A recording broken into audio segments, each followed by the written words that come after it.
was late autumn, the sky heavy with clouds that swallowed the moonlight. I was driving home through a quiet country road, the kind that always feels a little too deserted, where the trees lean in close like they're listening. My headlights cut through the mist, and that's when I saw her. A little girl. She couldn't have been more than 7 or 8. She stood at the side of the road, pale dress fluttering in the cold wind, her hair tangled and wild. She didn't move, she just stared. I slowed down, my heart hammering. What was a child doing out here all alone in the middle of nowhere? I rolled down the window and called out to her. Hey, are you okay? Do you need help? She tilted her head but didn't answer. Her lips never parted. Just 2 wide, unblinking eyes fixed on me. Something inside me screamed to keep driving.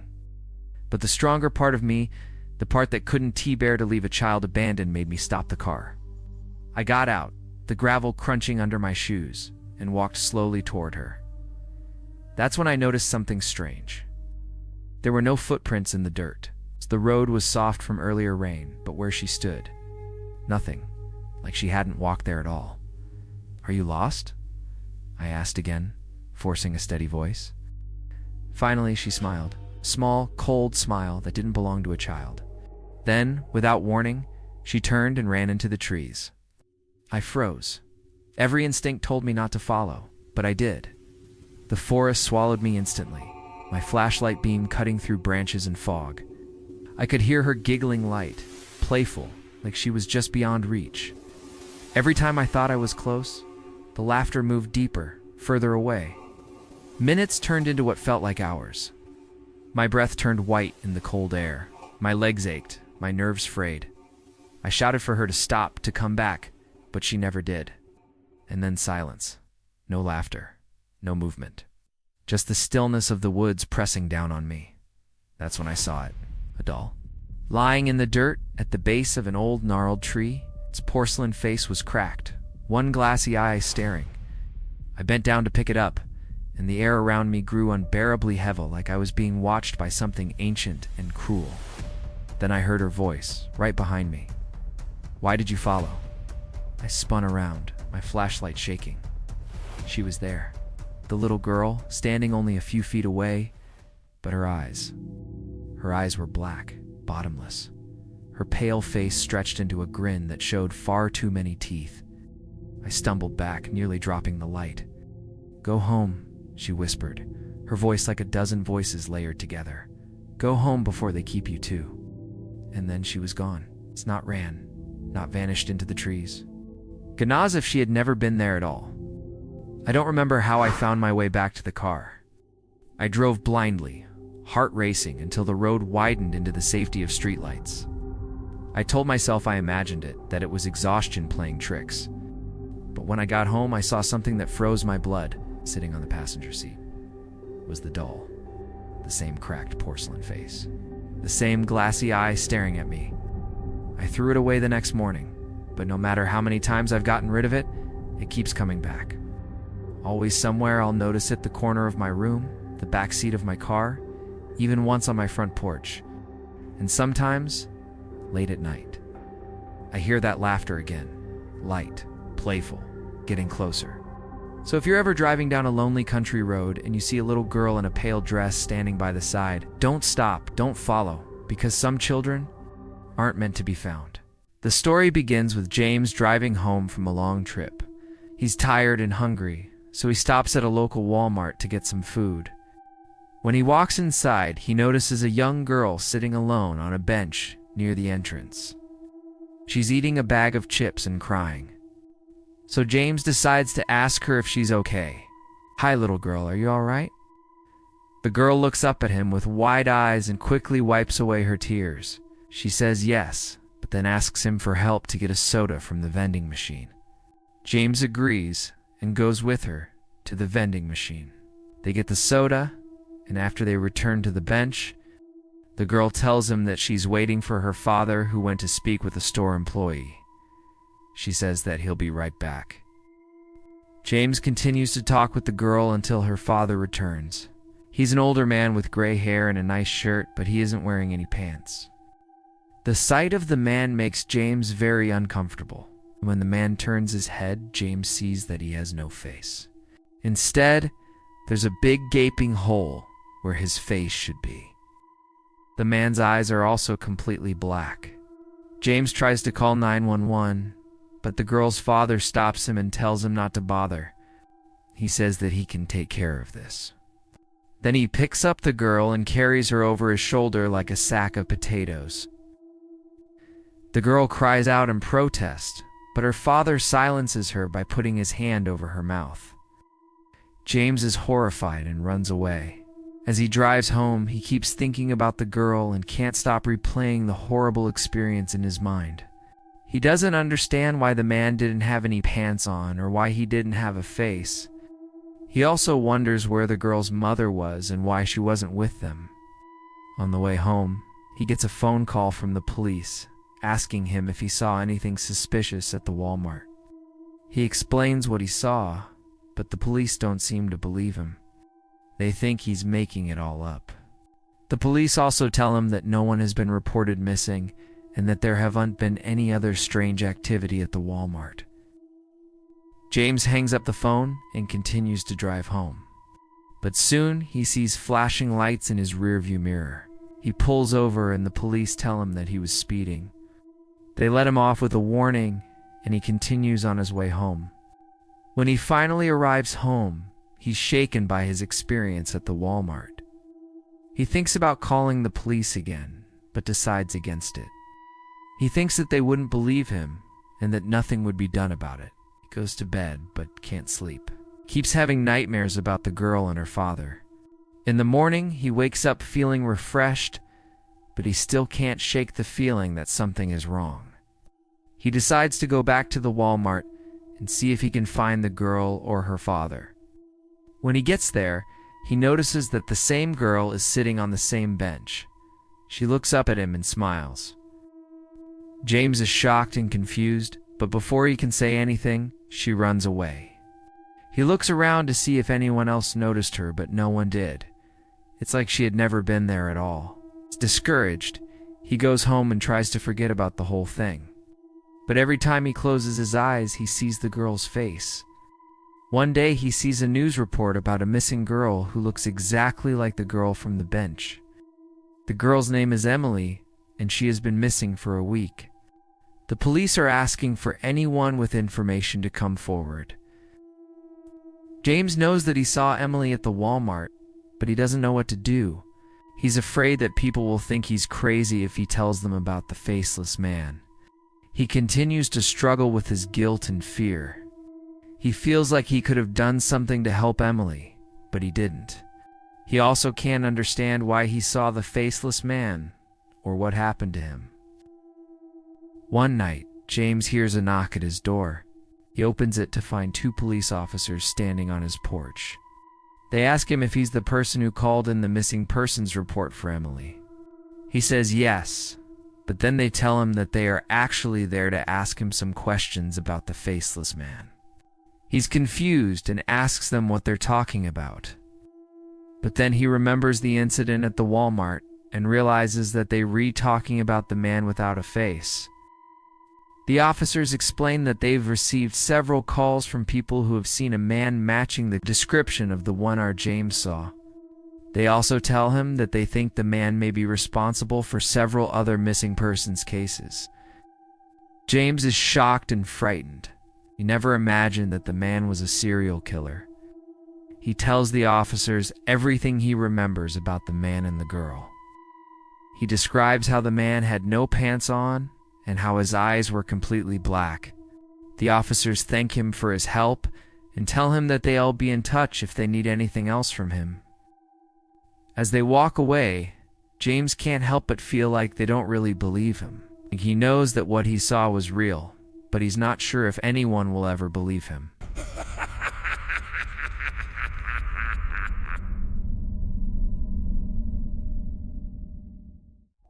I've never liked being home alone.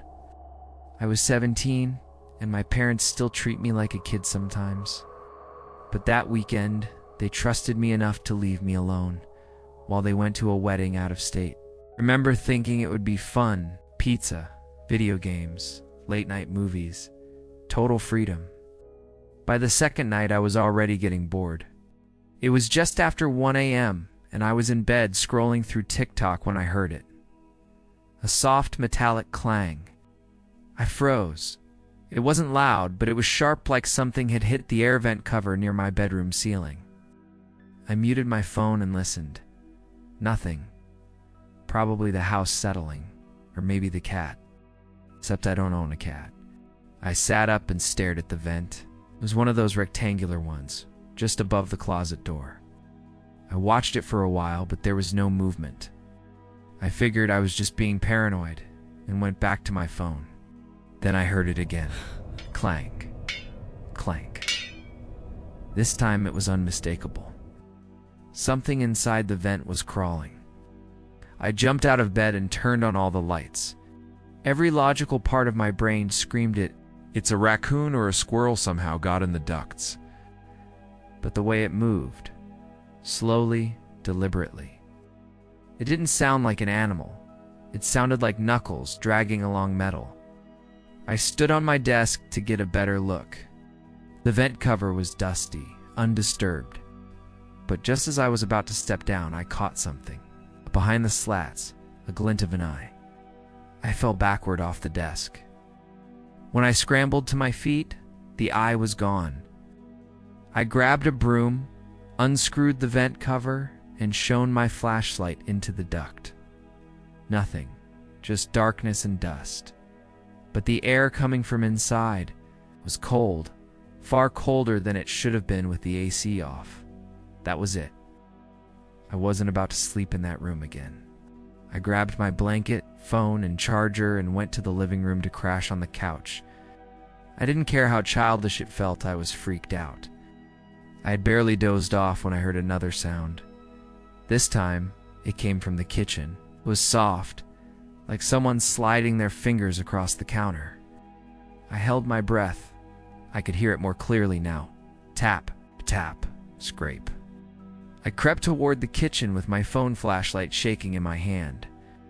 The room was dark, except for the blinking light of the microwave clock. And then I saw it. The vent above the fridge, it was open.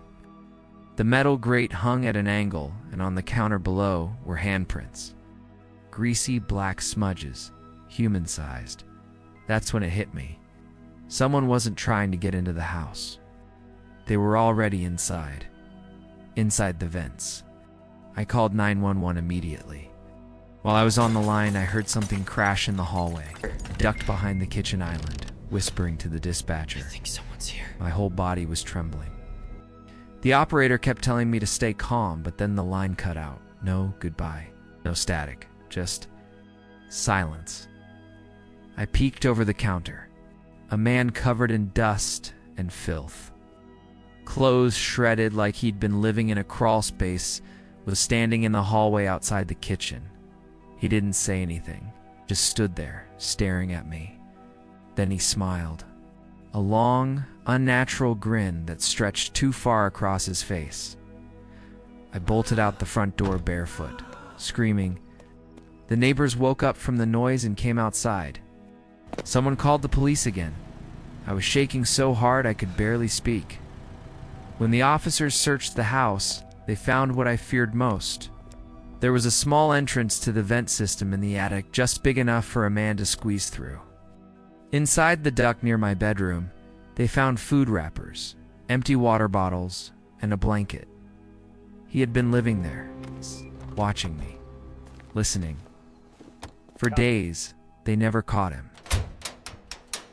I sleep with the lights on now. Not because I'm afraid of the dark, but because I know what can hide just above it in the walls, waiting.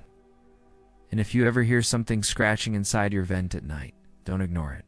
Don't pretend it's just the house settling, because once you hear the smile behind the silence, it's already too late. I was a priest once, a man of vows, of duty, of prayer. And though I left those cloistered halls decades ago, I was called back by a letter scrawled in trembling ink, unsigned, delivered by hand. The message was simple. They are feeding here. Please come. The chapel doors groaned like coffins as I pushed them open.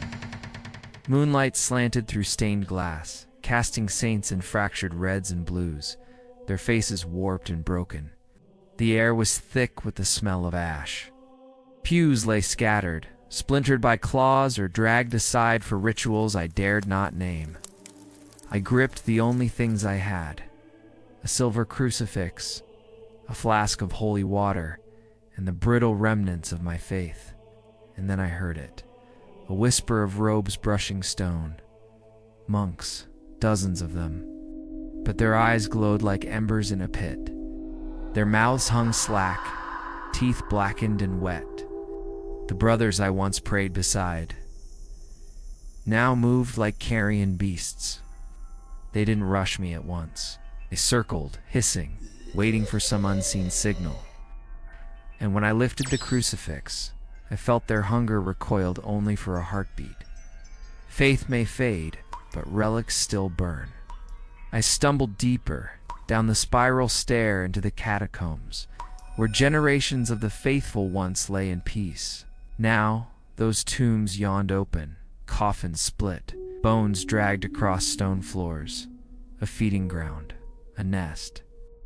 Every turn I took revealed another horror faces I knew, faces I had loved. Brother Elias, his lips torn and red. Brother Marcus, who once carved wooden toys for orphans, now shattering skulls like glass jars.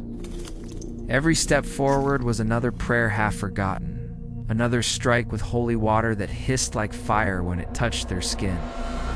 But I couldn't stop. The letter had called me here, and some part of me knew the truth awaited below. At last I found him, Abed. He was seated upon the throne we once built together, carved from oak and devotion. But now it was draped in human skin, and behind him, crucifixes had been inverted and nailed into the stone walls. His face was unchanged, calm, serene, even beautiful, in a way only monsters can be. The same man who had guided my hands as a novice, who had whispered that God had chosen me. "My son," he said. And though his lips curled back to reveal fangs, his voice was still the voice that once carried hymns. "Do not fight. There is no God here, only hunger, only eternity." He stretched out a pale hand, an offer, a twisted parody of grace. For a moment I faltered. I had nothing left but relics and dying faith. But then I remembered the words he taught me long ago. Dust to dust, ashes to ashes. And so I raised the flask of holy water, not to bless but to burn. The abbot screamed as the liquid struck him, his flesh boiling, his voice breaking the silence of centuries. The chapel shuddered. The monks shrieked, scattering like shadows before dawn. But I knew I could not kill them all. The curse was too deep, the roots too strong. All I could do was set fire to the chapel, and with it, my past. So if you ever pass the ruins of St. Thaddeus, and you hear whispers beneath the stone, turn back, for the dead still pray there. But they do not pray to God. Every autumn, when the evenings grow long, and the sea wind carries a sharp bite, the fog arrives. It rolls across the coastal town of Gray Harbor, spilling from the waves like a living thing, seeping into the streets, cloaking the lamps, and smothering the night in silence. Not the gentle quiet of sleep, but a suffocating hush that presses against windows and waits. Children feel it first. They stop in their games, staring at the fog as if it's whispering their names. And soon, one by one, they begin to disappear. A barefoot child drifts from their bed. A front door creaks open in the mist. And by the time parents notice, it's too late. The streets are searched. Lanterns are lit. Voices cry out. But the fog gives nothing back until sunrise. That's when the missing children return. Their skin unmarked. Their clothes untouched. But their eyes glow faintly in the morning light. Their smiles stretch a little too wide. Parents whisper that it's only tricks of dawn. But when the vanishings continue, and more children come back different, the truth becomes impossible to ignore. Their laughter no longer sounds like laughter. Their voices echo, hollow, like something speaking through them. And their smiles cut deeper, sharper. The old families remember, speak of the Fog Father, an ancient figure who walks the shore when the mist is thickest. Not a man, but a silhouette of sea spray and shadow. His voice is the same whisper that lures children into the fog. He does not steal them, he chooses them. Collecting heirs. For his eternal brood, parents fight back, doors nailed shut. Priests muttering prayers over salt-lined thresholds. Hunters patrolling with torches, but it doesn't matter. The fog always finds a way in. The call is always heard. And one November night, it came early. So thick, so eager. By dawn, a third of Gray Harbor's children were gone. When they returned, they didn't speak. They simply stood in doorways. Pale faces, burning eyes, watching their families, something no longer human. That was the last autumn Gray Harbor kept records. Now, travelers who pass through describe a hollow town. Streets too quiet, homes that feel abandoned even when someone's inside. They speak of children glimpsed in the fog. Motionless, smiling, with glowing eyes. And sometimes, on the shoreline, they see him. Tall, shifting, pacing the waves, the Fog Father, and the children who belong to him. Her name was Emily. She lived in a quiet dorm at a small university in Pennsylvania.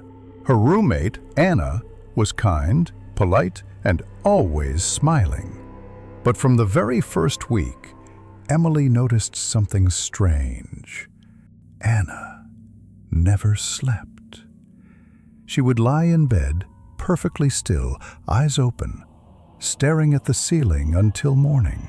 At first, Emily told herself it was just stress, but soon she started hearing things, scratching, whispers. Always when Anna was gone. She never saw Anna leave.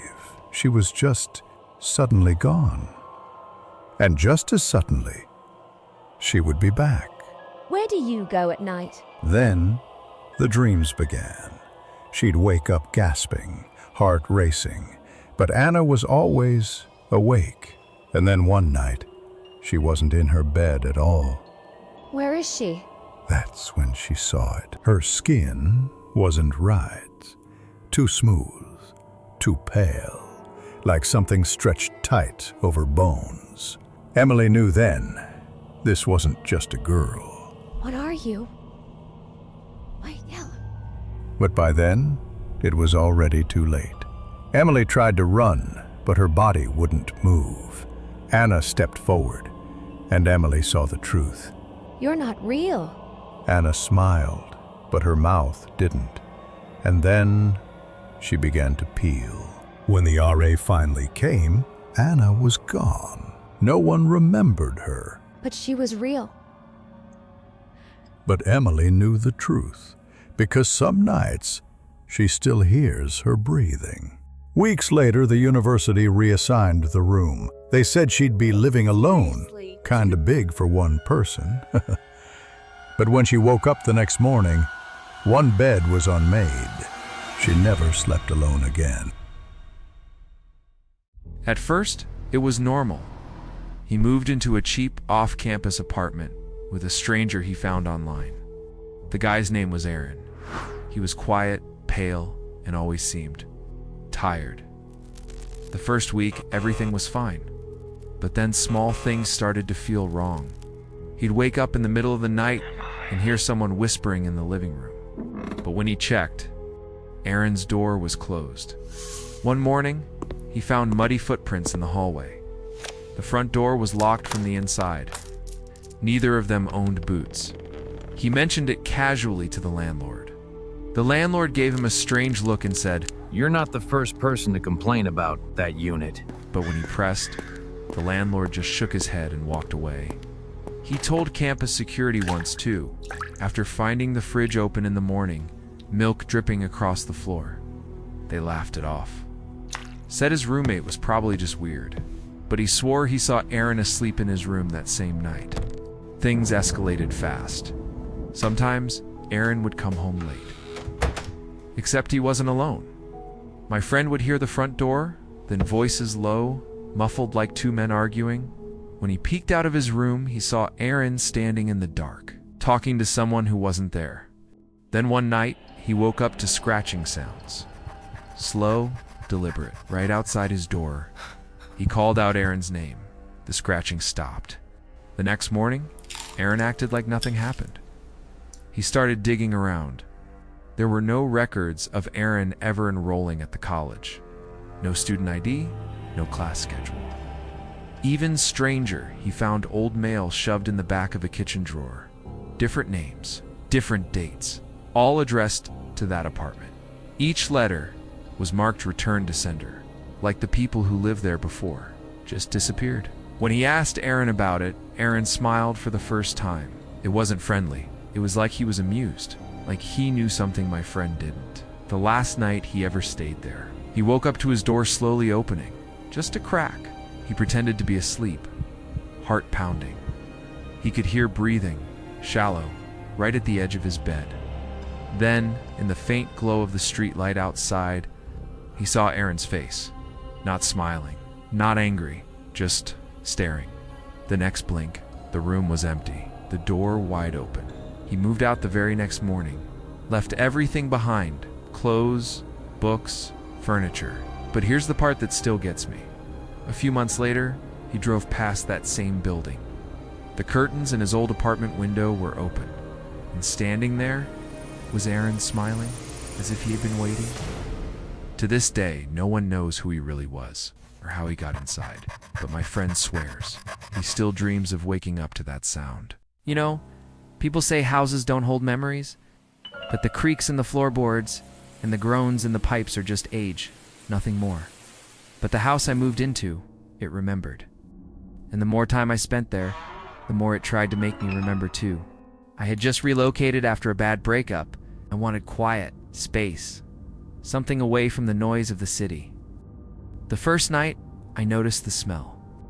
Damp, like a basement after a flood. But at 2:13 a.m., I woke up to a sound that was too deliberate to ignore. It came from the wall behind my bed, not random creaks, not the wind. I pressed my hand to the wall. Cold. Too cold. I leaned closer, thinking it was a nailhead. But the shine shifted. 2 silver points. Eyes. Over the next few days, it spread. Fist-sized opening now, jagged around the edges. I couldn't bring myself to look into it again, but at night I didn't need to. In the kitchen, scratching beneath the wallpaper. In the hallway, faint knocks as I passed. In the bathroom, a long, low hum, like someone humming a lullaby. I stopped sleeping, stopped eating much. My friends called, but I didn't pick up. On the 6th night, I finally broke. I sat on the floor in front of the hole, candle burning beside me. My voice trembled. "Go away," I whispered, then dash soft. So soft I thought I imagined it. A whisper, my name. The voice wasn't just familiar. It was my voice. I crawled backward, the candle tipping again. The flame guttered out. In the dark, the wall split open. A pale hand, my hand reached through the plaster. "Let me in. Let me in." That was last night. When it does, I think it's not just the house that remembers. I think it's me. And whatever's inside these walls wants me back. There was a neighbor who was an enigma to me for 3 years. He was always outside staring at his plants, but never once did he come inside. That is, until one day when I accidentally broke into his house and found out the horrifying reason behind his actions. It was the type of neighborhood where everyone knew each other by their first name. We would have barbecues in the summer and drink hot chocolate in the winter while the kids played. It was a close-knit community. And I'd lived there for about 6 years with my wife and 2 kids. But across the street from us lived this old man. He kept himself to himself, and we didn't know much about him. All we knew was that his name was Herbert, and that he was in his late 70s. The man was very skinny, with long white hair and deep-set eyes. He always seemed to be looking through binoculars. But the weirdest thing about him was that we had never seen him come out of his house. In the 3 years we'd been living there, we'd only ever seen him through his front window. He'd be sitting in an armchair and staring directly at his garden. Now, his garden wasn't anything special. It just looked like any other garden. There were some flowers and a vegetable patch, but nothing particularly interesting. The only time we'd ever spoken to him was when we first moved in. He'd come over to introduce himself, and we'd invited him over for dinner, but he declined the invite and said he preferred to eat on his own. Since then, we'd only ever exchanged pleasantries with him, and that was it. One day, I was in the backyard with my son, and I decided to climb the tree in our backyard so that he could get a better look at the birds in it. The tree was quite tall, but I thought I'd declimbed high enough so that I could safely sit on a branch and watch the birds with my son. But unfortunately, the branch snapped and both of us fell to the ground. Luckily, we weren't hurt, but I had strained something in my back. I tried to stand up, but winced in pain. My son ran to the house to tell my wife what happened, and she came out and helped me up. At that moment, I saw Herbert through our front window. He was staring at me with those deep-set eyes of his. Then he disappeared from the window. A few seconds later, he was standing in front of us. "Are you all right?" he asked me, his voice raspy. "Yes, I'm fine," I said, even though my back was really aching. "Thank you for asking." He nodded slowly, then turned and walked back to his house. My wife and I looked at each other, confused by his behavior. It wasn't like him to come outside, and he came back out and beckoned me over with his finger. Confused, I got up and walked over to him. He then pointed at my back and said, "You should go inside and rest. You're not fit to be outside." His tone was blunt, but he was right.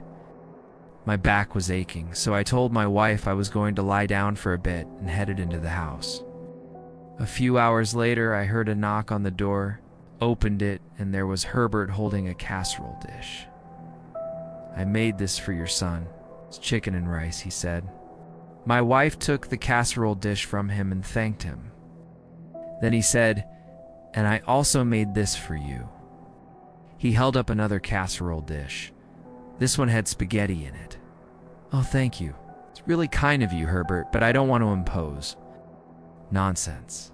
It was no trouble at all," he said with a wave of his hand. Then he turned to leave, but my wife stopped him. "Wait, why don't you come and eat with us?" "You can stay as long as you want," she said. Herbert hesitated, then said, "No, I prefer to be alone. Thank you anyway." With that, he turned and walked away. We were puzzled by his strange behavior, but we let it go and ate his casserole for dinner. The next day, I was still in a lot of pain, so I stayed inside. I sat by the window and watched Herbert tending to his garden. He was kneeling by a flower bed, and I saw him pick off a dead leaf and throw it to the ground. As soon as he did that, I noticed something odd. He didn't throw the leaf in the compost bin, which was right beside him. No, he threw it under the fence and into my yard. I watched curiously as he continued to pick off dead leaves and throw them under the fence. After about 10 minutes of watching him work, I decided to investigate. I went into my backyard and started digging through the leaves to see if I could find anything. That's when I came across a small plastic bag. I picked it up and untied it. Inside the bag, I found a human finger. I immediately threw the bag back into the bushes and ran inside. I told my wife what I'd found, and we quickly called the police. Then they arrived. I led them to the backyard. One of the officers found more body parts, and we were told to wait in the police car while they investigated. That's when we heard sirens. An ambulance and several police cars arrived, and they searched Herbert's house. They found more body parts, including a torso, and then they found his diary. According to the diary, he had been killing people and feeding their bodies to his pigs for years. Turns out the finger I'd found belonged to a woman who'd gone missing 2 years prior. The police also found her driver's license in the house. They arrested Herbert and charged him with murder. At his trial, he pleaded not guilty. He claimed that he hadn't killed the woman, but the evidence against him was overwhelming, and he was found guilty. He was sentenced to life in prison without parole, and we never saw him again. To this day, I still wonder why he fed the woman to his pigs, instead of just burying her in the backyard or taking her body somewhere else. Also learned that before he'd retired, he'd worked as a butcher. That's why he knew how to dismember a human body so efficiently. Or maybe he just liked the taste of human flesh. As for the garden, well, that was one of the first things he'd asked me about when I'd fallen out of the tree. He'd wanted to know if his peonies were all right. He was proud of those peonies. He said they were the finest peonies in the neighborhood. Now, I think he probably used the peonies as a cover for what he was really doing. If anyone had wandered into his garden, they would have focused on the beautiful peonies and not noticed the blood or the body parts hidden underneath them. Every time I see a peony now, I think of Herbert and what he did. And I can't help but wonder if there are any other secrets buried in that garden. Secrets like where the missing body parts are, or what the hell was going on in that old man's mind. We were deep into our second night at Hollow Lake when everything went wrong. Devin had wandered off earlier, saying he wanted to explore the trail behind the trees before it got too dark. That was over an hour ago. He's probably just trying to scare us. Classic Devin. Always the dramatic one. I forced a laugh, but my stomach was twisted in knots. Devin wasn't the type to joke around when it came to the woods. We were halfway through roasting marshmallows when we heard it. A branch cracked deep in the woods. Then he came, bursting out from the trees like he'd been shot from a cannon, sweat-soaked, eyes wide, breathing like he'd run for miles. We need to go now. Devin, where were... He grabbed her arm. We need to go. Something's out there. What? Slow down, man. But Devin wouldn't stop moving. He was tossing our bags toward the fire, kicking dirt over the flames. Devin, tell us what happened. There was something in the woods. I followed this noise, like someone whispering my name. What did you see? It looked like me. At first, I thought I was looking at a mirror, but it smiled at me, and its teeth were all wrong. The woods behind us groaned in the wind. Nope, I'm done. That's when we heard it. Devin! Is that... Devin! Come back! No, that's not real. That thing-it can copy voices. How does it know our names? I don't know. Where's your phone? Smashed. I tripped. Wait, do you hear that? A new sound, low and wet like breathing. From the woods. I turned and saw something between the trees. Tall, pale, its arms far too long, and its head was just wrong. Marcus dropped his flashlight. Run! We sprinted along the edge of the lake, feet pounding over rock and mud, hearts in our throats. Whatever it was, it didn't follow fast, but we could hear it. Whispering, mimicking, calling. We didn't stop until we reached the old ranger tower on the far side of the lake. The door was locked, but we broke it open. Inside, we didn't speak for a long time, just sat there, listening. Far across the lake, back where our fire had been, something moved. A figure walked along the shoreline, mimicking our movements, standing tall, watching us. It looked like Devin, but Devin was right next to me. Have you ever woken up in a hospital bed and felt watched? Not by doctors, not by nurses, but by something that doesn't belong there at all? Patients at St. Mary's General began whispering the same story. A woman leaning over them at night, her face pale, her eyes bottomless, her touch leaving behind not comfort, but wounds. 2 tiny punctures, as if the 4 had been misplaced.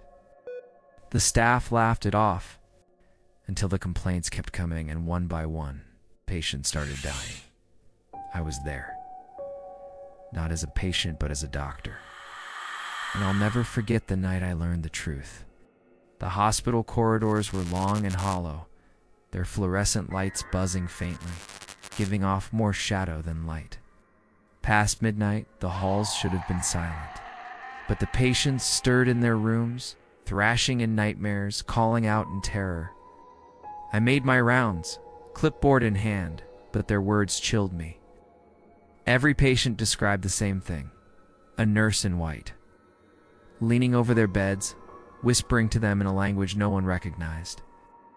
And then, the weight of her hand pressing down on their chest, stealing the breath from their lungs. The strange part, there was no night nurse scheduled.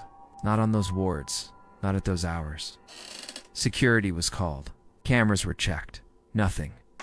Room after room, patients writhed, cried, even screamed. But the footage showed only empty beds. No one standing over them, no one leaning close. I tried to dismiss it. Hallucinations from fever. The mind playing cruel tricks in the dark. But then one man died. When I unbuttoned his hospital gown, I saw them clearly. Not from a needle, from any procedure. Fresh bleeding, the staff exchanged nervous glances. No one wanted to say it, but the word was on all our tongues. Feeding. That night I stayed late. I couldn't shake the feeling of being followed as I walked the halls alone. Every corner seemed to shift. Every shadow stretched a little too long, and then I passed the nurse's station. Empty. But the chair still swiveled, as if someone had just stood. Faint perfume lingered in the air, sickly sweet. I checked the monitors again, fast-forwarding through hours of footage. Nothing, but something gnawed at me.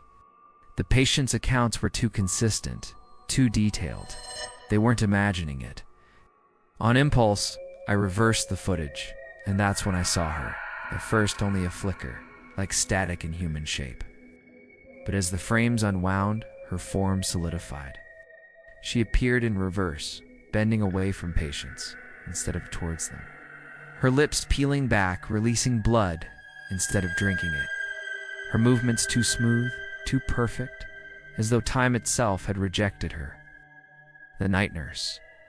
Her uniform was pristine, her hair bound in an old-fashioned bun. But her face was ageless, pale as paper, and her eyes held nothing human. With each patient, she leaned in, mouth opening unnaturally wide, fangs glinting in the glow of heart monitors. And as the footage rolled backwards, it became clear. She had always been there. Only time itself tried to hide her. I stumbled back, bile rising in my throat. The tape clattered to the floor, and then I felt it, breath at my ear, a woman's voice whispering in that same unholy language. I spun around, but the hallway was empty. Only the scent of her perfume remained. I tried to warn the others, but the staff dismissed me, terrified to believe. The patients kept dying, one by one, each with punctures, each drained of something no transfusion could replace. So I made a choice. I left. I never returned to St. Mary's.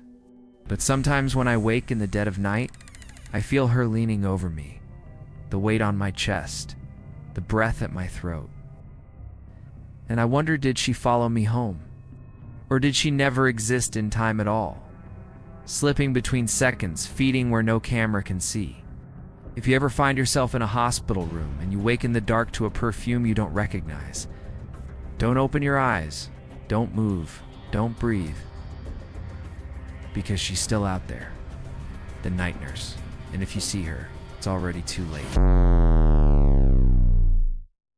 It was early 2014, and living in San Francisco, my best friend Rob and I were dying to get out of the city for a while. We had been planning this trip for months, and we were finally going to make it happen. We decided that we were gonna go camping in the woods for a week, and we packed up our car and headed up north. We got to the woods around 8 p.m., and we didn't want to waste any time setting up camp in the dark, so we just put our tent up as fast as we could, made a little fire, and went to bed shortly after. We woke up at around a.m. the next day, made some breakfast, poured some coffee, and started exploring the woods. There was a creek nearby, so we spent most of the morning just hanging out by the water and throwing rocks into it. We came across this one area where the trees had all been bent over and snapped off at the top of the trunks, like someone had literally just walked through them all.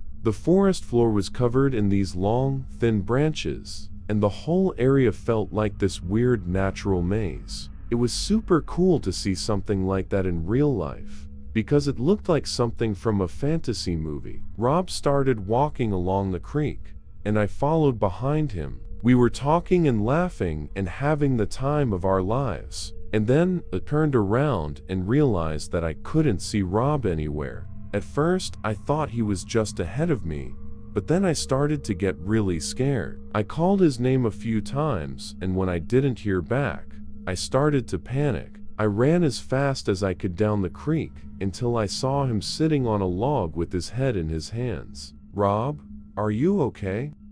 He jumped, and then he looked up at me with these wild eyes. "Holy shit, Marco," he said. "I don't know what happened. I think I just spaced out for a second." "I'm sorry."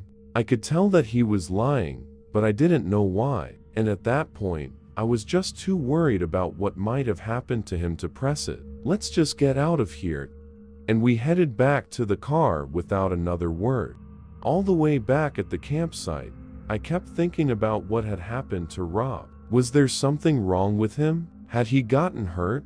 Did he need help? I tried to shake it off, and I told myself that it was probably nothing, but I couldn't stop thinking about it. The next morning, I woke up, and he was his normal goofy self again. It was like nothing had happened the day before. We went back to the spot where we had found the tree maze, and we hung out by the creek again. But it was weird, and there was tension between us, and neither of us would talk about what had happened the day before. Later that day, we were sitting in the car eating snacks and drinking some wine when Rob stopped and looked me dead in the eyes. "Are you gonna keep ignoring what happened, or are you gonna talk about it?" he asked. "I'm sorry," I said. "I don't know what happened to me yesterday. One minute I was just standing there, and the next thing I knew, I was freaking out looking for you. But I don't remember anything else after that. It's like there's this huge hole in my memory. I don't know what's happening to us, but I don't like it, and I think we should leave."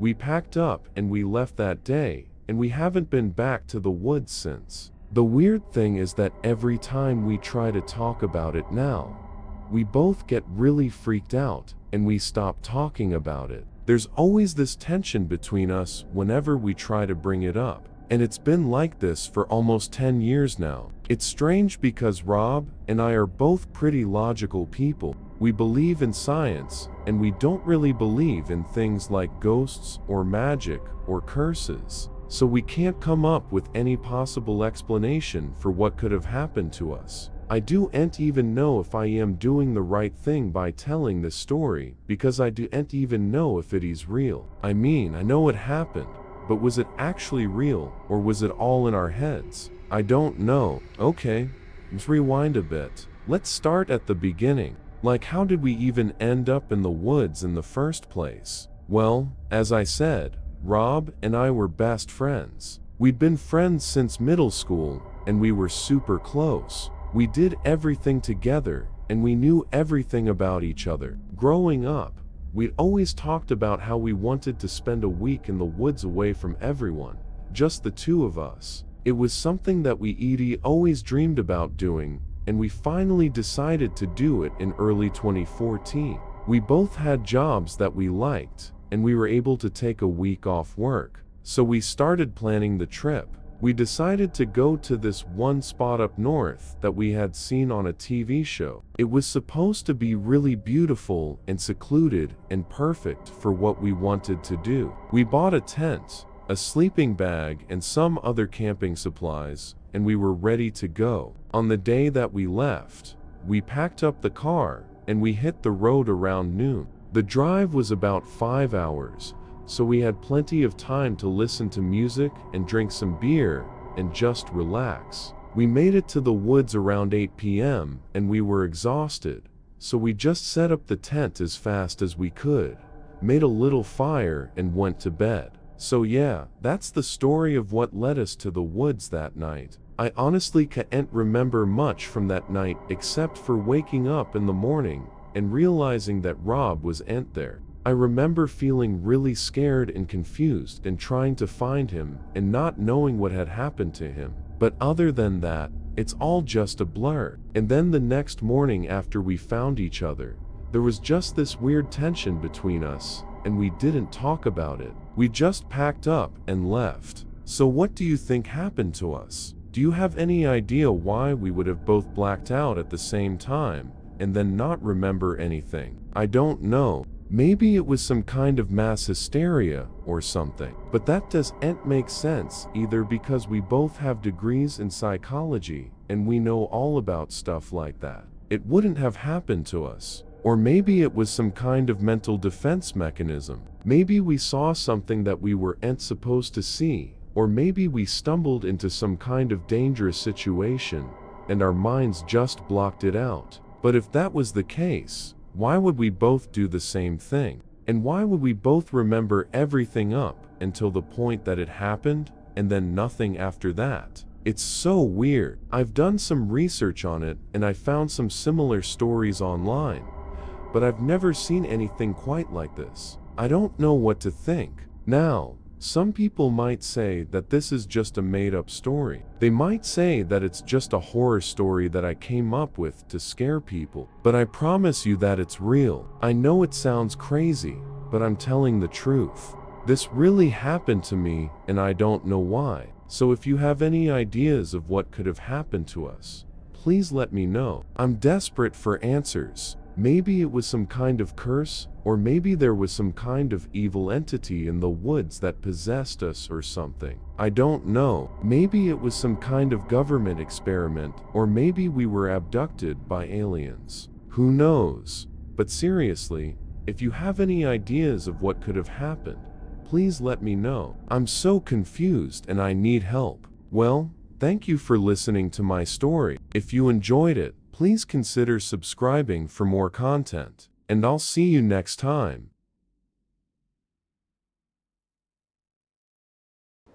I never believed in monsters until one smiled at me through my bedroom window. At first I thought it was my reflection, but the smile didn't belong to me. It copied every move, except the eyes they blinked too late. What do you want? To come in. I slammed the blinds shut, but nails scraped the glass anyway. When I opened them again, I saw myself standing barefoot in the yard. The phone rang, my own number calling me. I answered, and my voice said, "I've been practicing. I'm almost perfect." The closet buzzed with the same ringtone. I grabbed the lamp for light my fake sun against a paper world. The light made him glitch, triangles peeling off his face. He stepped back into the dark, but the smile stayed behind. Then a message popped up from me. "Let's trade," I asked. "What do I get?" What do I get? Warmth. The heater roared alive, though it was broken. The mug on my desk, hot, fresh tea. I hadn't made it.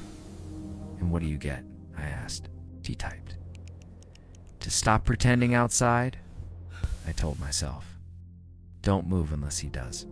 The lamp flickered, then screamed. Darkness poured in and the window creaked open by itself. My hand was already on the latch. Trade. "When did it get there?" "Trade," he whispered again, in my own exact voice. "No," I said, meaning it for the first time, but the room had already chosen. My phone buzzed a photo of me taken seconds ago. Caption, "You're already outside." I looked down. My socks were soaked with frost. Had I stepped out there? Or had outside stepped into me? The closet door creaked, and another me stared out. How many were there? "Only one can stay." The voices whispered together.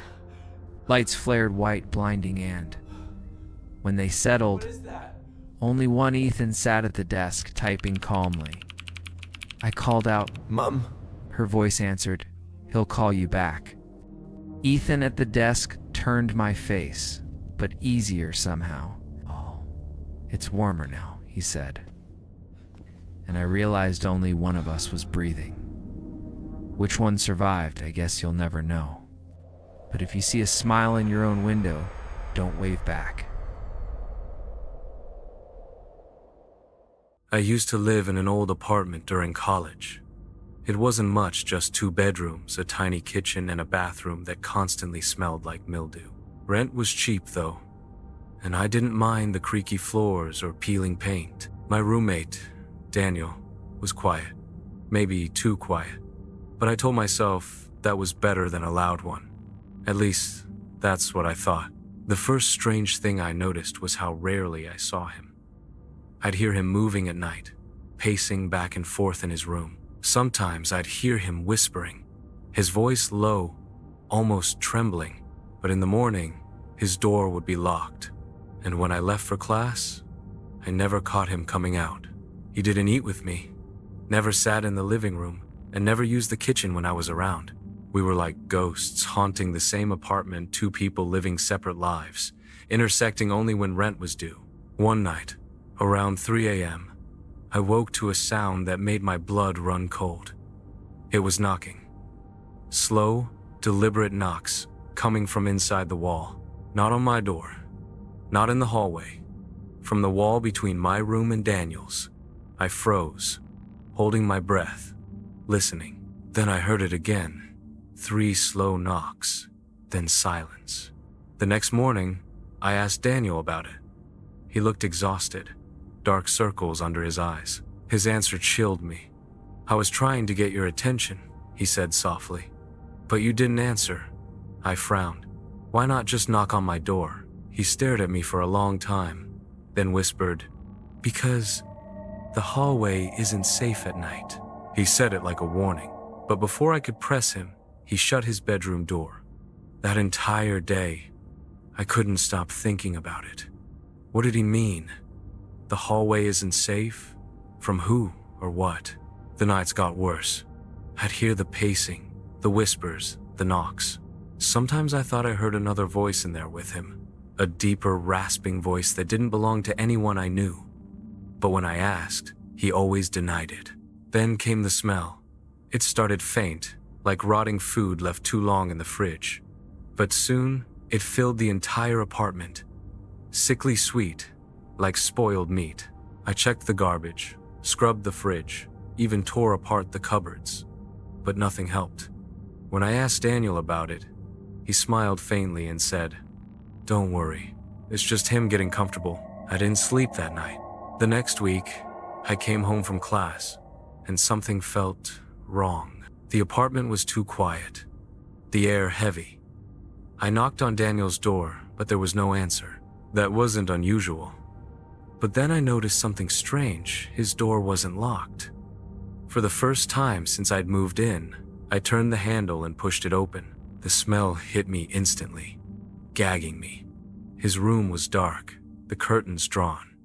The air was damp, almost wet. But what made my stomach twist wasn't the smell or the dark. It was the fact that the room was empty. No bed, no clothes, no furniture, just bare walls. It looked like no one had ever lived there. My hands trembled as I stepped inside. The floor creaked, and I noticed deep scratches in the wood, like someone had been dragging their fingernails over it for hours, maybe days. On the wall, faintly carved into the plaster, were words that made me stumble backward. "Don't forget me." That night, I tried to convince myself I'd imagined it all. Maybe Daniel had moved out.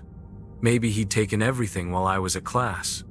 But why leave the scratches? Why carve words into the wall? And then, lying in bed, I heard it again. The knocking. Not from the wall this time. From inside my closet. My heart hammered. I pulled the blanket up to my chin, staring at the door.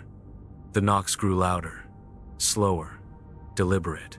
Finally, I forced myself to move. With shaking hands, I opened the closet. Nothing. Just clothes hanging limply, shadows stretching across the floor.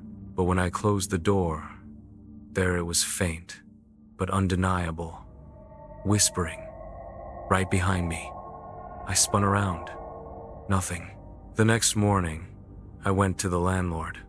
I told him I needed to know about Daniel. Was he still paying rent? Was he even on the lease?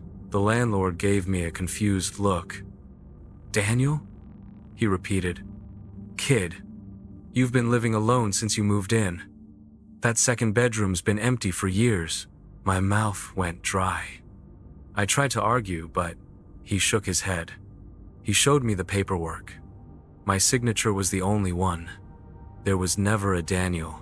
I packed up that night. I didn't care about my deposit, didn't care about my stuff. I just wanted out. But as I was leaving, locking the door behind me, I heard it. A voice, low and trembling, drifting from the empty bedroom. "You can't forget me." And then the door slammed shut on its own. He ran. I didn't look back. But sometimes, late at night, in my new apartment, I hear it again. The slow, deliberate knocking, and a whisper, just beneath my breath. "Don't forget me."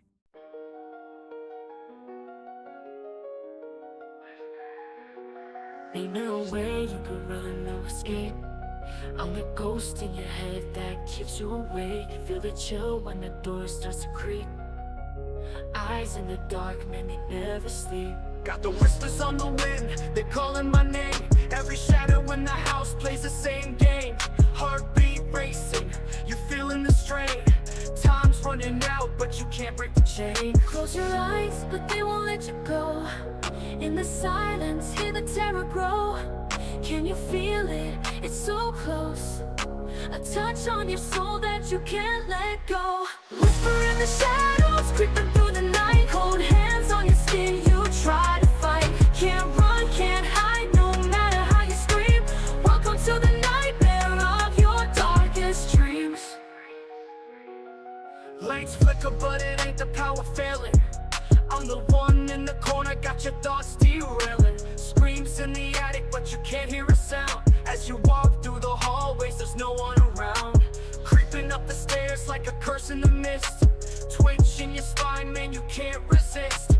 Panic in your breath, the walls start to close. Every step you take, the danger grows. Close your eyes, but they won't let you go.